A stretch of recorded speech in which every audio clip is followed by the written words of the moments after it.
2020 ലോകകപ്പിലെ ഗ്രൂപ്പ് ഘട്ടത്തിൽ തോൽവി അറിയാതെ ഇന്ത്യ അവസാന ഗ്രൂപ്പ് മത്സരത്തിൽ നെതർലൻഡ്സിനെ 17 റൺസിന് തോൽപ്പിച്ചു. ഫൈസൽ ഹംസയാണ് വിവരങ്ങളുമായി ചേർന്ന്. ഫൈസൽ, ഗംഭീര വിജയം നേടിയിരിക്കുന്നു ഇന്ത്യ. എന്തൊക്കെയാണ് വിവരങ്ങൾ? അശ്വതി ആര്യ സൂചിപ്പിച്ചതുപോലെ തന്നെ ഇന്ത്യ ഗ്രൂപ്പ് ഘട്ടത്തിൽ 2020 ലോകകപ്പിലെ തങ്ങളുടെ മത്സരം സമ്പൂർണ്ണ വിജയത്തോടെ അവസാനിപ്പിച്ചിരിക്കുന്നു എന്നുള്ളതാണ്. 4 മത്സരം 4ലും വിജയിച്ചിരിക്കുന്നു. ദുർബലരായ നെതർലൻഡ്സിനെതിരെ ഇന്ത്യ ഒരുപക്ഷെ ആരാധകർ പ്രതീക്ഷിച്ചതുപോലുള്ള ഒരു വമ്പൻ വിജയമൊന്നും സ്വന്തമാക്കാനായില്ല എങ്കിലും ആധികാരികമായി തന്നെയാണ് ഇന്ത്യയുടെ വിജയം.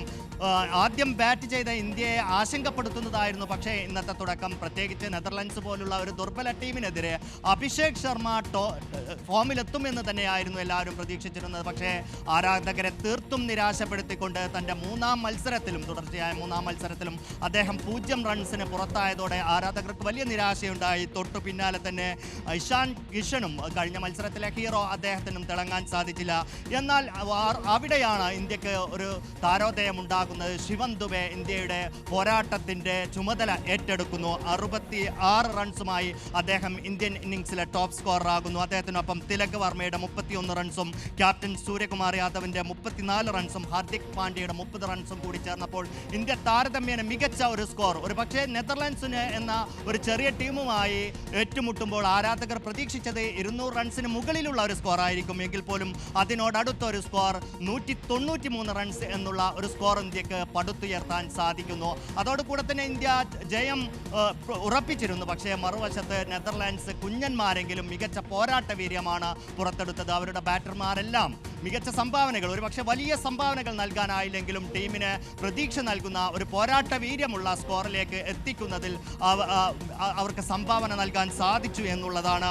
176 റൺസ്, 7 വിക്കറ്റ് നഷ്ടത്തിൽ 176 റൺസ് എന്ന സ്കോറിലേക്ക് ഇന്ത്യയെ സംബന്ധിച്ചിടത്തോളം നമുക്കറിയാം നിലവിലെ ലോക ചാമ്പ്യന്മാരാണ്. 2020 ക്രിക്കറ്റിലെ തന്നെ ഏറ്റവും അഗ്രസീവായ ടീമുകളിൽ ഒന്നാണ്. അത്തരം ഒരു ടീമിനെതിരെ പോരടിക്കുമ്പോൾ ദുർബലരായ നെതർലാൻഡ്സിനെ സംബന്ധിച്ചിടത്തോളം ഈ സ്കോർ അവർക്ക് അഭിമാനിക്കാൻ കഴിയുന്നത് തന്നെയാണ്. അവരെ സംബന്ധിച്ചിടത്തോളം 17 റൺസിന്റെ തോൽവിയാണ് അവർ ഏറ്റുവാങ്ങിയത്. ഈ വിജയത്തിൽ ബാറ്റിങ്ങിലും ബൗളിങ്ങിലും ഒരുപോലെ തിളങ്ങിയ ശിവൻ ദുബെയുടെ പ്രകടനം എടുത്തു പറയേണ്ടതുണ്ട്. അദ്ദേഹം 2 വിക്കറ്റ് കൂടി വീഴ്ത്തിയിരിക്കുന്നു. അതോടൊപ്പം വരുൺ ചക്രവർത്തി 3 വിക്കറ്റ് വീഴ്ത്തി ബൗളിങ്ങിൽ ഇന്ത്യൻ ആക്രമണത്തിന്റെ കുന്തമുന ആവുകയും ചെയ്തു. ഇന്ത്യയെ സംബന്ധിച്ചിടത്തോളം ഇനി ഫെബ്രുവരി 22-നാണ് ഇന്ത്യയുടെ സൂപ്പർ 8 പോരാട്ടങ്ങൾ തുടങ്ങുന്നത്. ഈ ടൂർണമെന്റിൽ ഇന്ത്യയെ പോലെ തന്നെ ഏറ്റവും മികച്ച പ്രകടനം കാഴ്ചവെച്ച ദക്ഷിണാഫ്രിക്കയാണ് എതിരാളികൾ എന്നുള്ള ഒരു വലിയ കാര്യം കൂടി അവിടെയുണ്ട്. അഹമ്മദാബാദിലാണ് മത്സരം. അത് ഇന്ത്യക്ക് ആത്മവിശ്വാസം നൽകുന്നതാണ്. പക്ഷേ ദക്ഷിണാഫ്രിക്കക്കെതിരായ മത്സരത്തിൽ അഭിഷേക് ശർമ്മ അടക്കമുള്ള താരങ്ങളുടെ ഫോം നിർണായകമാകും എന്നുള്ള കാര്യം ഉറപ്പാണ്. ഇഷാൻ കിഷൻ അടക്കമുള്ള താരങ്ങൾ ഫോമിലാണ് എന്നുള്ളത് ഇന്ത്യയെ സംബന്ധിച്ചിടത്തോളം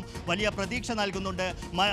സൂപ്പർ 8-ൽ ഇന്ത്യക്ക് പിന്നീട് മത്സരിക്കാനുള്ളത് സിംബാബ്വെ പോലുള്ള, വെസ്റ്റ് ഇൻഡീസിനെ പോലുള്ള ടീമുകളാണ്. ഈ 2 ടീമുകളുമാണ് ഇന്ത്യക്ക് മത്സരിക്കാനുള്ളത്. എന്തായാലും ഇന്ത്യയെ സംബന്ധിച്ചിടത്തോളം സൂപ്പർ 8-ലെ ഏറ്റവും കടുത്ത പോരാട്ടം എന്ന് പറയുന്നത് ആദ്യ മത്സരം തന്നെയാണ്. അത് ഫെബ്രുവരി 22-ന് അഹമ്മദാബാദിൽ വെച്ച് നടക്കും. ഈ വിജയ തുടർച്ച തന്നെയാണ് ഇന്ത്യ ലക്ഷ്യമിടുന്നത്. അതോടൊപ്പം തന്നെ ലോക കിരീടം നിലനിർത്തുക എന്നുള്ളതും ഇന്ത്യയുടെ ലക്ഷ്യമാണ്.